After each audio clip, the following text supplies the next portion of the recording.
이해하기. 오늘은 이제 신명기 두 번째 시간인데요. 지난 시간까지 이제 우리가 신명기에 대해서 보고 있습니다. 그래서 신명기에서 가장 중요한 단어는 우리가 하나님을 사랑하면 우리가 승리한다는 거예요. 그러니까 여러분, 전쟁을 하는 데 있어서 가장 중요한 게 무엇일까요? 이 나라를 하나님께서 온전히 지켜주시려면 무엇을 먼저 해야 될까요? 그것은 믿는 자들이 하나님을 더욱더 뜨겁게 사랑하는 것, 여기에서 시작되는 겁니다.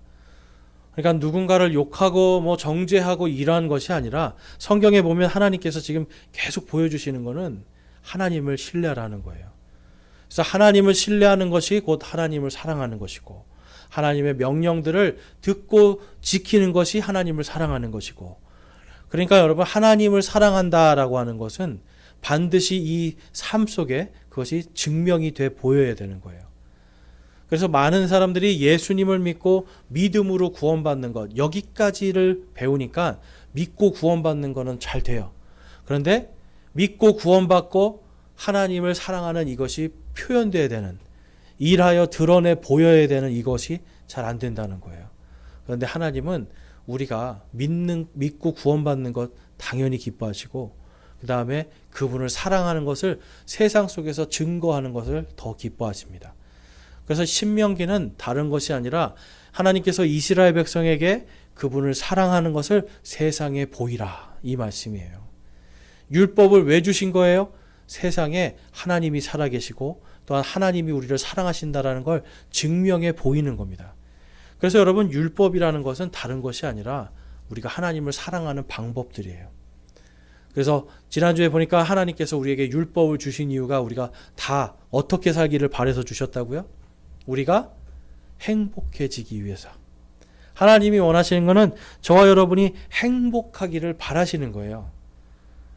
여러분들이 여러분의 자녀를 보면 세상에서 잘 되고 출세하고 부귀영화를 누리는데 행복하지 않다 그러면, 여러분, 이 둘 중에, 부귀영화와 행복, 이 둘 중에 어떤 거를 선택해야 된다면 우리 자녀들이 어떤 삶을 살기를 선택하시겠어요? 만약에 여러분이 하나님께 여러분에게 선택하라, 내 자녀가 부귀영화를 누리는 것과 내 자녀가 행복하게 사는 것, 둘 중에 하나만 내가 복을 줄게 라고 한다면 뭘 선택하시겠어요? 행복하게 사는 것. 다행히도 부귀영화를 바라는 분이 없어서. 네. 근데 어떤 분들은 정말 행복이고 뭐고 그냥 부귀영화를 누렸으면 좋겠다 그러는데, 여러분, 이 세상에 부귀영화를 누려도 행복하지 않으면 아무 소용이 없는 거잖아요. 하나님의 마음도 똑같습니다. 하나님은 우리에게 다 주시기를 원하지만 더 원하시는 건 우리가 행복해지기를 원하시는 거예요. 그래서 하나님의 말씀을 따르고 그분을 사랑하면 우리는 행복해질 수 있습니다. 하나님은 그것을 통해서 우리에게 또한 승리를 주시겠다라고 기록한 게 신명기예요. 그러니까 신명기에서 하나님께서 우리에게 행복을 주시는 하나님, 또한 우리를 사랑하시는 하나님, 그분을 사랑하는 자들에게 승리를 주시는 하나님. 그래서 여러분, 하나님의 말씀 안에 있으면 그것이 우리에게 힘이 되는 거예요. 그래서 신명기, 우리가 지난 시간에 이러한 부분을 살펴보았고요. 우리 말씀 신명기 6장 24절 말씀 한번 읽어보겠습니다. 함께 읽겠습니다. 시작.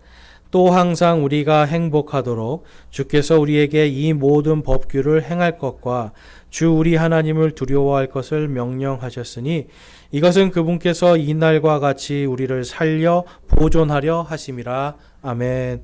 여러분, 살려 보존한다는 게 무슨 뜻이라고 지난주에 말씀드렸죠? 하나님께서 우리를 살려 보존한다. 부활입니다. 하나님은 우리를 행복하게 해주시고 싶은데 궁극적인 목표는 하나님의 사랑은 우리를 살려서 보존하는 것. 영원히 살려서 영원히 행복해지는 걸 원하시는 거예요. 그래서 예수님을 이 땅에 보내신 것도 우리를 영원히 살려서 영원히 행복하게 살게 해주시기 위해서 보내신 거예요. 그러니까 여러분, 그러한 하나님을 우리가 사랑하지 않는다라고 한다면 이 행복과 이 영원한 생명을 도저히 어디서도 얻을 수가 없는 거예요. 그래서 하나님은 우리에게 예수님을 보내셔서 누구든지 그 아들을 믿는 자에게는 멸망하지 않고 영존하는 생명을 얻게 하리라. 영원한 행복을 주시겠다라고 성경에서 약속을 하고 있습니다. 자, 이제 오늘은 신명기의 이제 구조를 좀 살펴볼 거예요. 근데 신명기 구조를 살펴보면 1장에서 11장까지는 하나님께서 큰 계명, 그러니까 성경의 모든 계명 중에 제일 큰 계명을 주시고 이들에게 지상 위임 명령을 내리십니다. 자, 그 다음에 신명기 12장부터 34장까지는 새로운 세대에게 메시아 언약을 다시 한번 확인시켜 주시고 그분의 말에 순종하는 자는 구원을 얻으리라. 믿고 신뢰하는 자는 구원을 얻고 승리하리라. 이걸 주시는 거예요. 그래서 여러분, 믿고 신뢰하고 사랑하는 그 사람만이 구원을 얻을 수 있는 것이다 라는 것이 신명기 12장에서 34장까지의 내용이에요.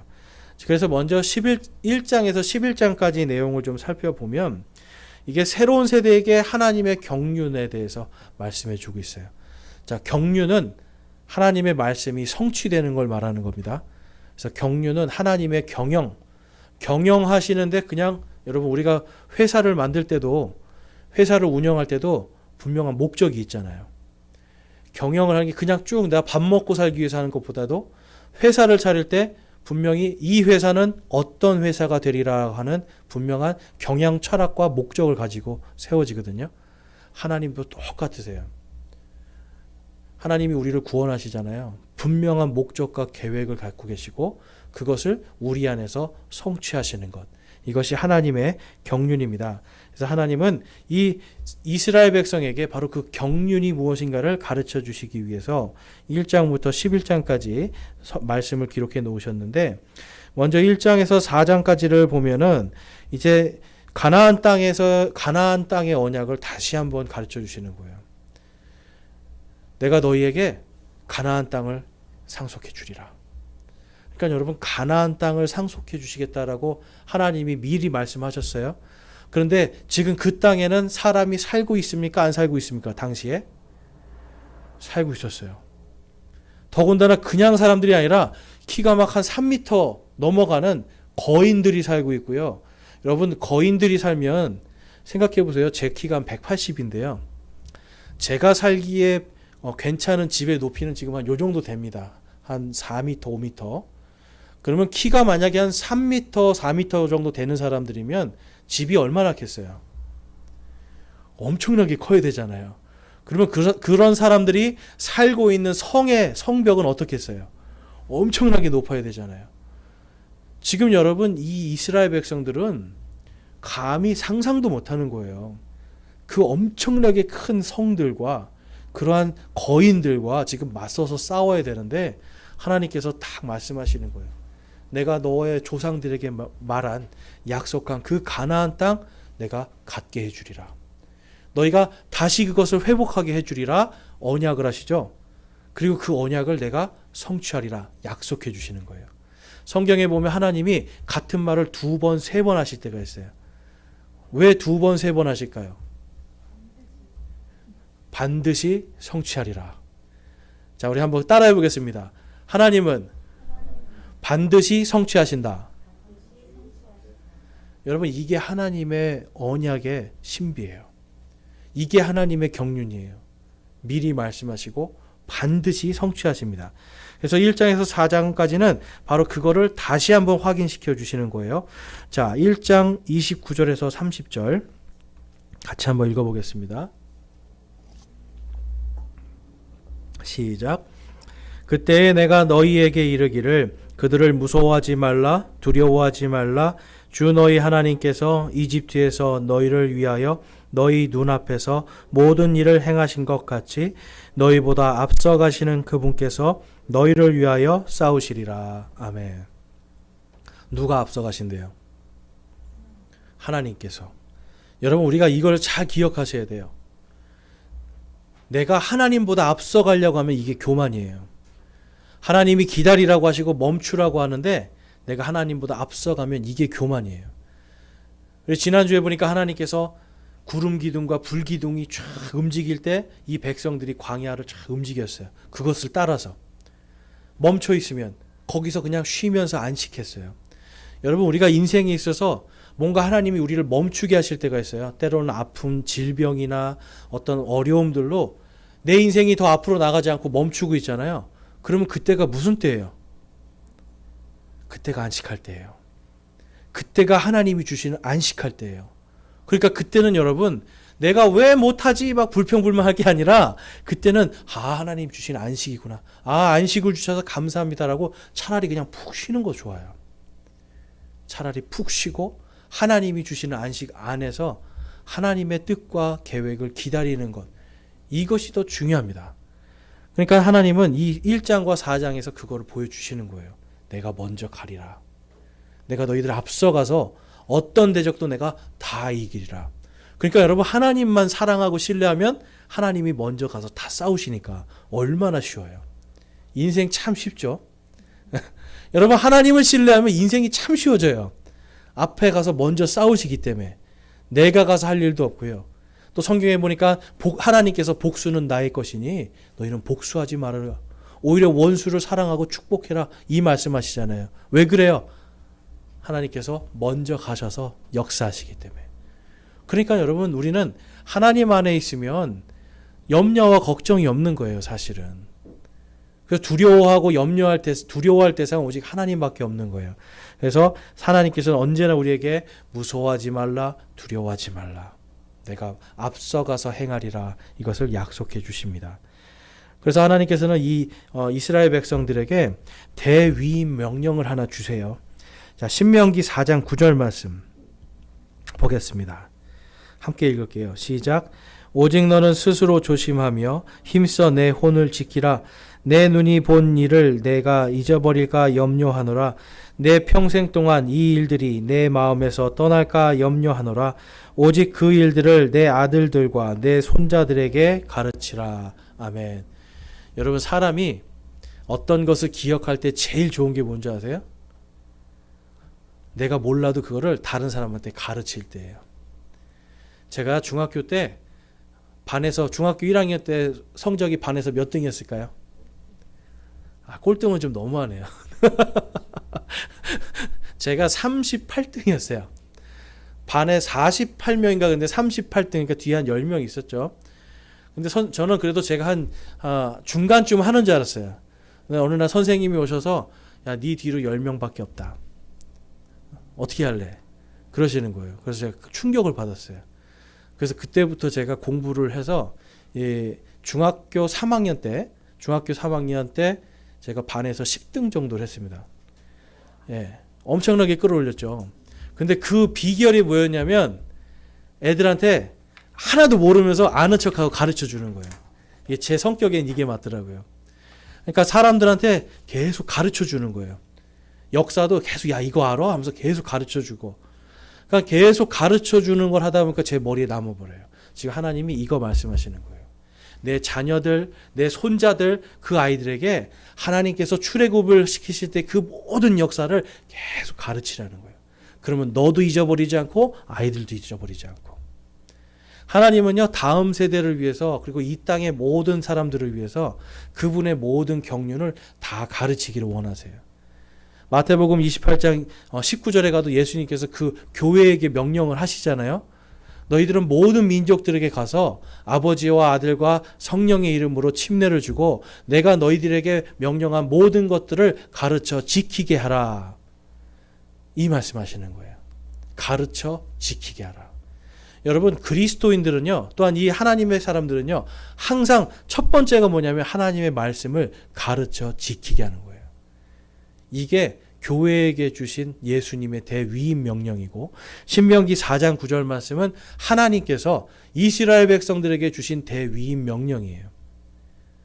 특별히 이거를 누구에게 주시는 거예요? 그 집안의 남자들에게 주시는 거예요. 남자들이 의로운 손을 들어 하나님께 기도하고 하나님의 말씀을 가정에서 가르치라. 이것이 남자들이 받은 책임과 의무입니다. 그래서 여러분 우리 교회에서도 마찬가지로 우리 형제들이 하나님의 말씀을 잘 배우고 익히는 것에 굉장히 노력을 하셔야 돼요.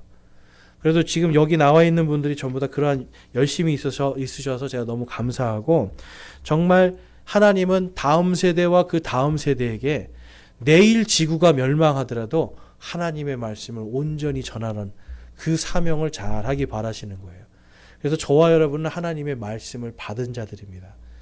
그래서 고린도후서 5장에 가보면 우리가 다 하나님의 말씀을 받은 말씀의 사역자들이다라고 말씀해요. 그러니까 성경에는 어떤 성직이 있는 게 아니에요. 어떨 때 성직이 되냐면 내가 하나님의 말씀을 누군가에게 이야기할 때 그때 성직이 되는 거예요. 그러니까 성직자라는 말은 사실 필요가 없는 거죠. 내 안에 하나님의 말씀이 있으면 그게 성직자인 거예요. 그래서 하나님은 이스라엘 백성들을 하나님의 말씀을 가르치는 민족들로 거룩하게 세우신 걸 볼 수가 있고요. 5장에서 6장에 가보면 다시 한번 십계명을 가르쳐 주십니다. 여러분 새로운 세대이기 때문에 하나님이 이들에게 다시 한번 가르쳐 주시는 거예요. 너희들이 이 십계명의 말씀을 잘 지켜라. 여러분 이 십계명은 율법 전체를 따지고 보면 이게 10가지가 어떻게 보면 헌법이라고 보시면 돼요. 헌법. 여기에서 모든 율법이 생기는 거예요. 그래서 거기에서 제일 중요한 게 뭐예요? 하나님을 사랑하라. 너는 내 마음을 다하고 혼을 다하고 힘을 다하여 주 내 하나님을 사랑하라. 이것이 가장 핵심인 거예요. 그래서 하나님은 이들에게 가장 큰 계명, 10계명에서 가장 큰 계명. 예수님에게도 어떤 바리새인이 와서 도대체 하나님의 율법 중에 어떤 것이 가장 큰 계명입니까? 라고 물어봤더니 예수님이 신명기 6장 말씀으로 말씀하시잖아요. 너는 마음을 다하고 혼을 다하고 힘을 다하여 주 내 하나님을 사랑하라. 여러분 이것이 바로 하나님께서 우리에게 원하시는 가장 큰 계명이에요. 그래서 하나님은 이스라엘 백성에게 지금 다른 거 말하는 게 아니라 나를 사랑하라. 이걸 가르쳐 주시는 거예요. 자, 그 다음에 신명기 7장과 10장으로 가면 중요한 말씀이 나옵니다. 그게 뭐냐면 사람이 무엇으로 사는가 이 말씀이에요. 6장에서는 하나님을 사랑하라고 그랬잖아요. 그러면 이 하나님을 사랑하는 게 무엇인가? 우리 신명기 8장 3절 말씀 같이 한번 읽어보겠습니다. 시작. 그분께서 너를 낮추시며 줄이게 하시고 또 너도 알지 못하며 내 조상들도 알지 못하던 만나를 내게 먹이신 것은 사람이 빵으로만 살지 아니하고 주의 입에서 나오는 모든 말씀으로 사는 줄을 내가 알게 하려 하심이니라. 아멘. 사람이 뭘로 산대요? 주의 입에서 나오는 모든 말씀이에요. 여러분 이 성경책은 하나님의 입에서 나온 모든 말씀들이 기록된 책이죠. 그래서 여러분 사람들이 여러분한테 만약에 야 예수 믿으면 떡이 나오냐 밥이 나오냐 그러면 여러분 당당하게 말씀하셔야 돼요. 예수님 믿으면 떡이 나오고 밥이 나옵니다. 여러분 믿으십니까? 예수님을 믿으면 떡이 나오고 밥이 나오는 거예요. 심지어는 우리가 알지 못하는 곳으로 하나님이 보내셔서 하나님께서 원하시는 일도 하게 해주시고 하나님께서 원하시는 일들을 경험하게 해주세요. 그런데 그 안에는 여기 보니까 때로는 성경 말씀 보니까 때로는 줄이기도 하시고 또 알지 못하는 우리를 또한 낮추게도 하시고 그래서 여러분 우리가 때로는 낮아지는 것도 감사할 줄 알아야 돼요. 배고픈 것도 감사할 수 있어야 돼요.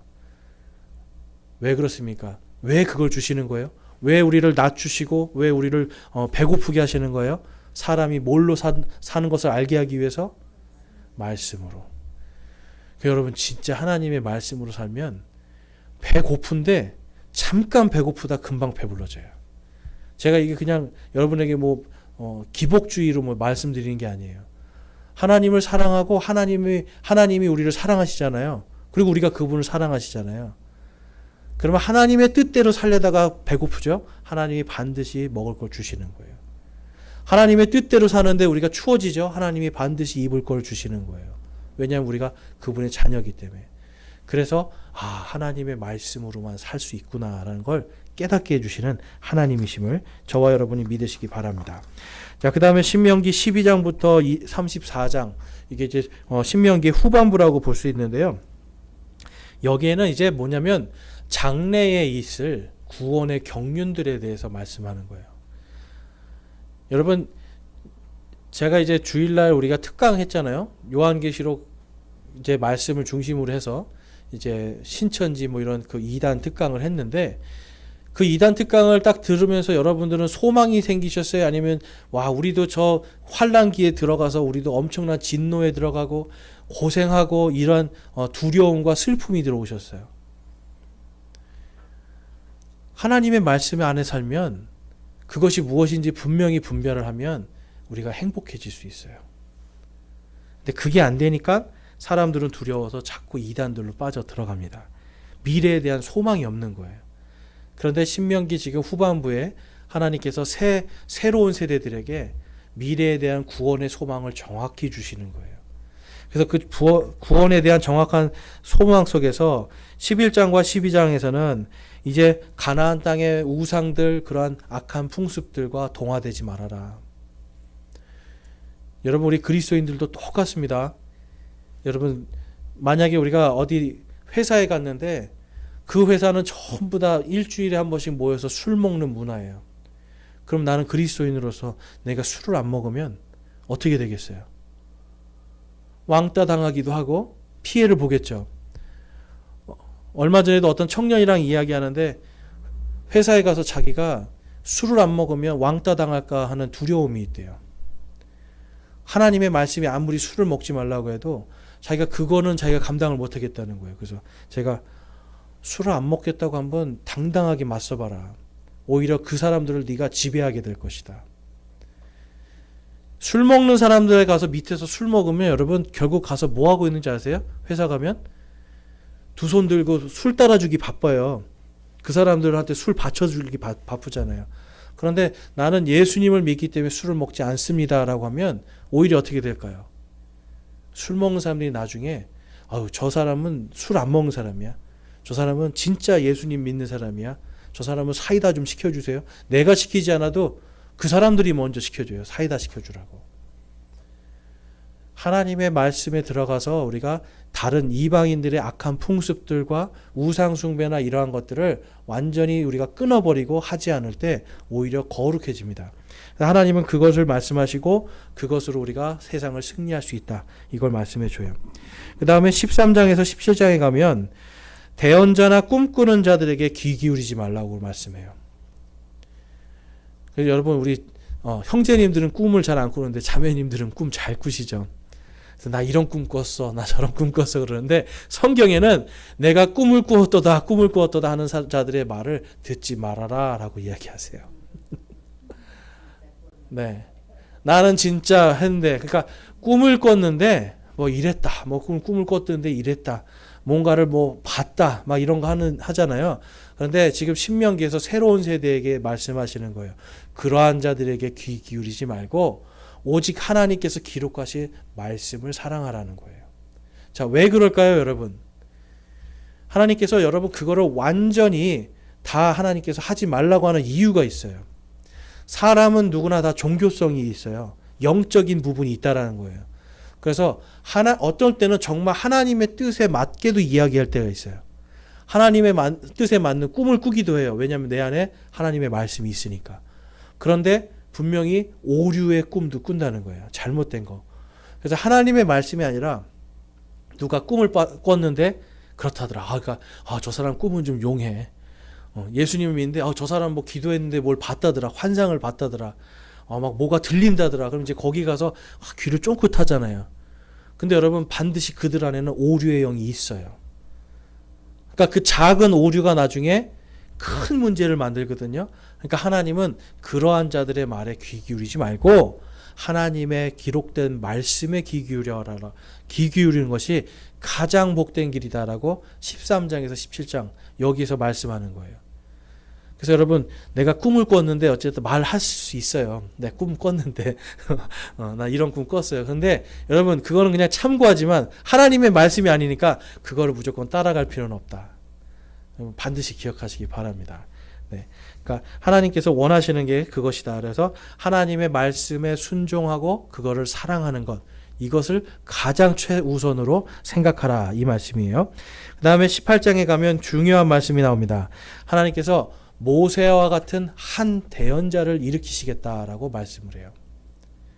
근데 여러분, 모세와 같은 한 대언자를 일으킨다라고 하니까 많은 사람들이 그냥 모세와 같은 한 대언자가 태어나나 보다 이렇게 생각해요. 우리의 문화에서는.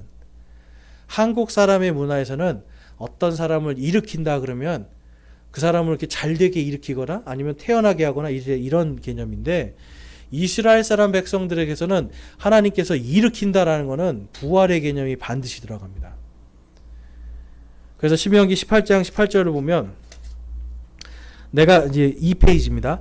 내가 그들의 형제들 가운데서 너와 같은 대언자 하나를 그들을 위하여 일으키고 내 말들을 그의 입에 두리니 내가 그에게 명령할 모든 것을 그가 그들에게 말하리라.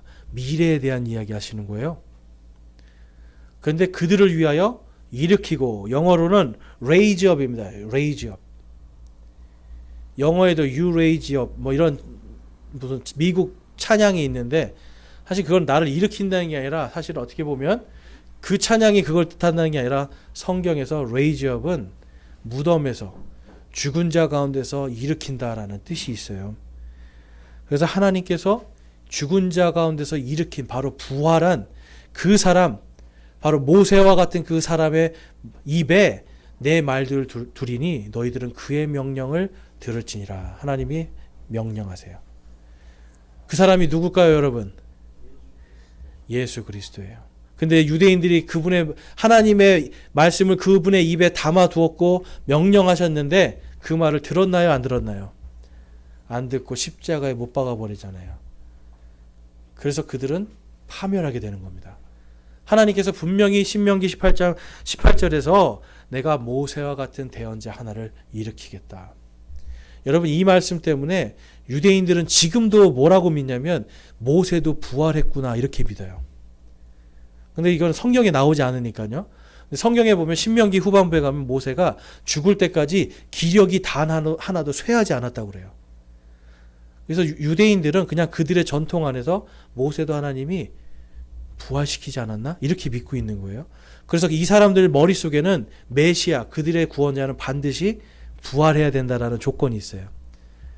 그런데 죽어도 예수님이 부활한 걸 안 믿어요.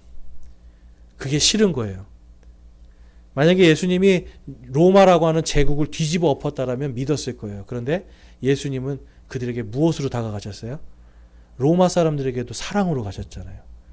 사랑으로 가시고 결국은 예수님께서 부활하신 다음에 로마 사람들도 사랑으로 품고 우리 한국 사람들도 사랑으로 품어서 다 구원받는 길 여셨잖아요.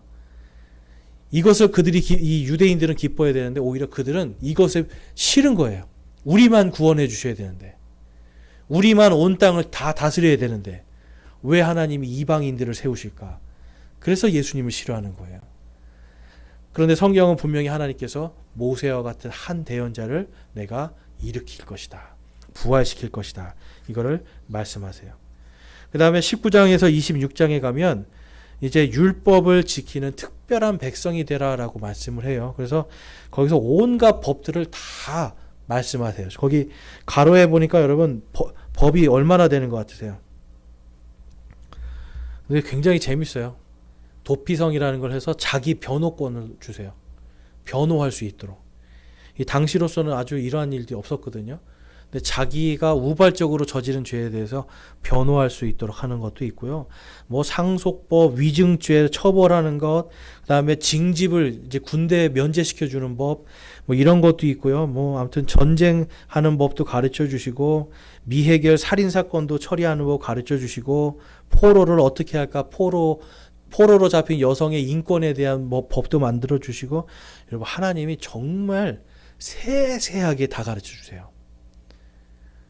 근데 여기에서는 반드시 하나님 지금 보면 뭐가 주제가 되냐면 사랑입니다. 사랑. 법인데 이게 전부 다 사랑이에요. 갑자기 자기가 의도하지 않았는데 우발적인 것 때문에 누군가를 죽였을 때 하나님은 그를 사랑해서 그가 변호할 수 있는 기회를 주시는 거예요. 심지어는 포로로 잡혀온 이방인 여인들을 그 여인들과 결혼하고자 하는 자들에게 어떻게 이 여인들을 인간답게 대접해야 되는가, 이러한 법들도 다 주시는 거예요. 그래서 하나님께서 여기에서 새롭게 모든 것을 선포하시는 이 법들은 전부 다 하나님의 사랑을 근거로 만들어서 다 다시 주시는 겁니다. 그러니까 레위기나 출애굽기, 민수기 가면 약간 어떻게 보면 하나님이 굉장히 무서운 분처럼 느껴져요. 바로 막 징계하시고 벌 주시고 막 이러잖아요. 근데 신명기에서는 하나님이 사랑으로 포용해 주시는 부분들이 나와요. 그러니까 하나님은 항상 이 사랑 안에서 공의를 성취하시는 분입니다. 그런데 21장에 가보면 나무에 달린 자는 누구나 저주가 되리라 라고 하는 말씀이 있어요. 이것이 이제 우리가 좀 이따 살펴보겠지만 이것이 예수 그리스도의 십자가를 통해서 예수님이 바로 스스로 저주가 되는 그 일을 행하시는 걸 볼 수가 있습니다. 자, 그리고 계속해서 보시면 신명기 27장에서 28장에 가면 또 십계명에 대해서 말씀하시는데 이제 이번에는 뭘 말씀하냐면 가나안에 들어가면 에발산이라는 산이 있고 그리심이라는 산이 있을 거야. 그래서 이 두 산이 너희에게 복과 저주가 되는 표적이 되리라 이 말씀을 하는 거예요. 그래서 하나님의 말씀을 잘 듣는 자들은 복을 받고 하나님의 말씀을 거역하고 불순종하는 자들은 저주를 받는 이것에 대한 상징으로 너희들이 가나안 땅에 들어가면 에발산과 그리심산을 볼 건데 그것이 표적이 될 것이다. 여러분, 이 사람들은 정탐꾼들 외에는 아직 아무도 그 산을 본 사람들이 없어요. 그런데 하나님이 미리 그 산의 이름까지 정해서 딱 말씀해 주시는 거예요. 그 다음에 29장에서 30장으로 가보면 이제 하나님께서 호렙산에서 맺은 언약을 다시 한번 확인해 주십니다. 아브라함의 언약, 가나안 땅을 반드시 너와 내 자손들에게 내가 주리라. 내 자손들이 400년 동안 다른 나라에 가서 종살이 하지만 그들이 나올 때는 많은 재물들을 가지고 와서 다시 이 땅으로 돌아오리라 언약을 해주세요. 여러분, 그러니까 하나님이 그 언약을 지키셔야 됩니까? 지키지 말으셔야 됩니까? 반드시 지키셔야 돼요. 반드시 성취하셔야 돼요. 그래서 지금 저 중동에 1948년도에 이스라엘 백성들이 거기 모인 것도 하나님께서 예레미야서, 에스겔서, 그다음에 다니엘서 전부 다 모든 이 대언서들에서 내가 너희를 포로된 너희들을 다 불러 모아서 다시 그 자리에 모으고 거기에 내가 너희에게 약속한 바로 그 언약을 성취하리라 약속해 주셨거든요. 그래서 지금 저기 다 모여 있는 거예요. 그러니까 하나님은요 반드시 그러한 것들을 다 다시 재확인시켜 주시고 그것을 내가 구원의 표적으로 내가 주리라 약속을 하십니다. 그 다음에 31장 32장은 이제 새 지도자에 대해서 말씀하고 있는데 마찬가지로 여기서 이 모세의 노래가 나와요. 이 중요한 게 모세의 노래입니다. 여기서 거기 이제 모세의 노래라고 하는데 여러분 줄을 치시고 모세의 노래는 그럼 누구만 알 수 있을까요, 여러분? 지금 신명기에서 하나님께서 이스라엘 백성들에게 이 노래를 가르쳐 주시는 거예요. 그러면 모세의 노래는 누구만 아는 거예요? 이스라엘 백성만 알아요. 이걸 기억하셔야 돼요. 모세의 노래가 요한계시록에 나오기 때문에 그래요. 그러니까 하나님께서 지금 이스라엘 백성들을 다시 불러 모으시고 이제 마지막에 심판하실 일만 남았는데 그때 이제 모세의 노래가 다시 한번 등장하게 됩니다. 그리고 33장에서 34장에서는 이제 모세가 죽기 전에 12지파를 다 축복하는 이야기가 나와요. 각 지파마다.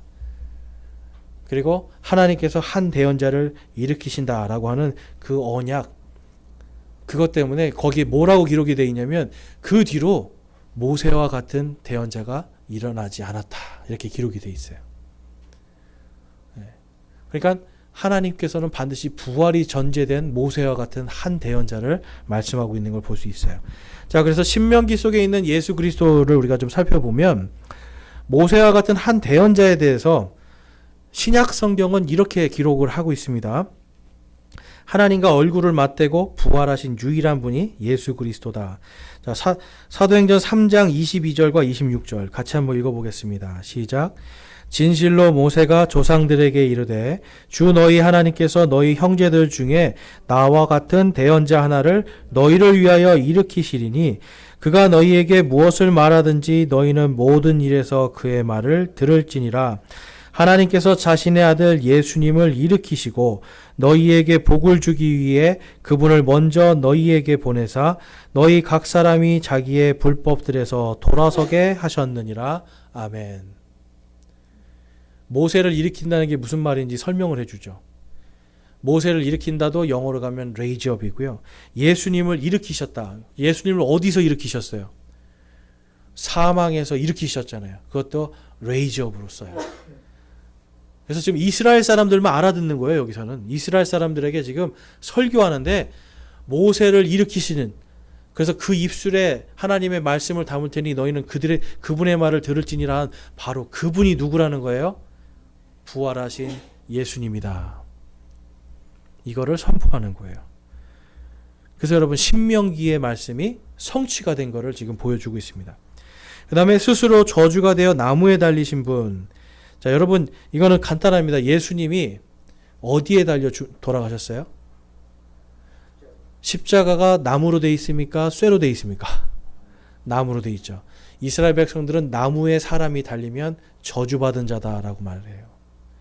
그러니까 나무에 목을 매달아도 저주받은 자고 죽어서 나무에 달려도 저주받은 자예요. 예수님이 우리를 대신해서 스스로 저주가 되신 거예요. 스스로 저주와 죄가 되셔서 나무에 달려 죽으심을 통해서 이제는 그분의 그 저주 되심과 죄 되심을 통해서 이제 우리의 모든 저주와 죄가 끊어져 버렸다. 이것이 이제 갈라디아서 3장 13절 말씀입니다. 한번 읽어보겠습니다. 그리스도께서 우리를 위해 저주가 되사 율법의 저주에서 우리를 구속하셨으니 기록된 바 나무에 달리는 모든 자는 저주받았느니라 하였느니라. 아멘. 예수님이 이 모든 걸 끊어버리신 겁니다. 율법의 모든 저주를 끊어버리고 죄와 사망의 모든 저주를 끊어버리고 어디에서 달리심으로요? 나무에 달리심으로, 십자가 나무에 스스로 달리심으로 이 모든 게 끊어졌다. 그래서 이 신명기에서 지금 예수님의 이 모든 구속의 행적들이 다 기록이 돼 있어요. 다음에 마지막으로 이제 볼 것이 모세의 노래인데요.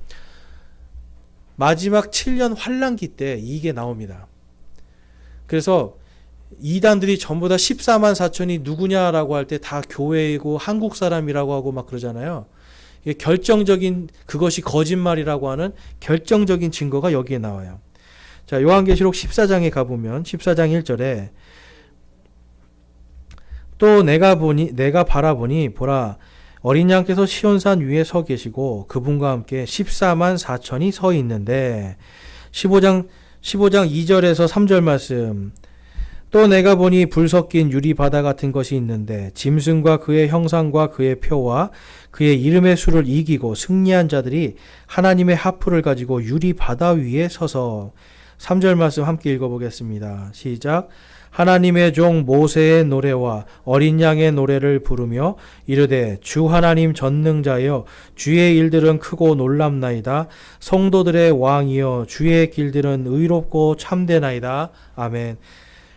하늘에 시온산이 있는데 거기에 14만 4천 명이 딱 서 있대요.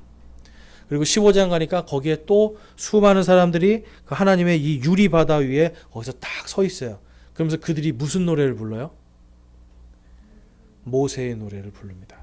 제가 아까 모세의 노래는 누구만 안다고 그랬어요? 이스라엘 사람들, 유대인들.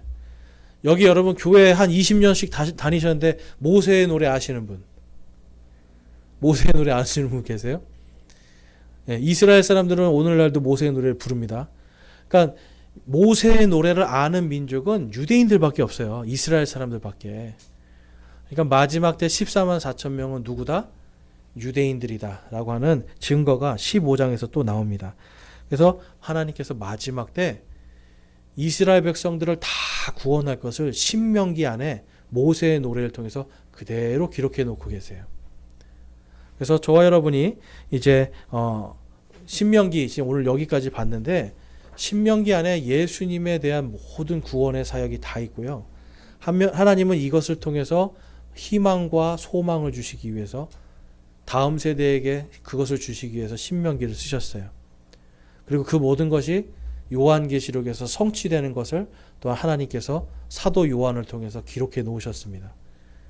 저와 여러분은 하나님의 말씀 안에서 소망을 가질 수가 있어요. 하나님은 우리에게 이 말씀을 왜 주셨어요? 우리가 어떻게 살기를 원하셔서 행복하게 살도록. 저와 여러분이 하나님의 빵이 아니라, 하나님이 주시는 이 빵이 아니라 하나님의 입에서 나오는 모든 말씀으로 살 때, 그때 우리가 행복해질 것을 소망하기 바랍니다. 그리고 하나님의 말씀이 전부 다 단 1.1획도 단 하나도 땅에 떨어지지 않고 다 성취될 것을 믿음으로 우리 안에 소망을 갖기 원합니다. 그래서 저와 여러분이 그 소망 안에서 영원한 생명을 누리며 행복을 누리는 복된 삶을 사시기를 주님의 이름으로 축원합니다. 기도하고 마치겠습니다. 하나님 아버지 감사합니다. 오늘 저희들 이 말씀을 통해서 저희 안에 소망이 있음을 살펴보았습니다. 하나님, 저희들 하나님을 더욱더 사랑하는 마음 갖게 해주시고, 하나님 안에서 저희들이 이 세상을 살아갈 때에 어떤 것도 불가능한 것이 없고 하나님 안에서 참 소망만이 있음을, 믿고 신뢰하는 자들에게는 승리가 있음을 저희들이 온전히 바라보고 믿음의 주요 완성자이신 예수 그리스도를 바라보게 하여 주시옵소서. 주만 바라볼 때 우리에게 승리가 있고 하나님을 온전히 사랑할 때 우리에게 승리가 있음을 믿습니다. 하나님, 저희의 모든 발걸음마다 승리의 길로 인도하여 주시옵소서. 우리 주 예수 그리스도의 이름으로 감사하며 기도드리옵나이다. 아멘.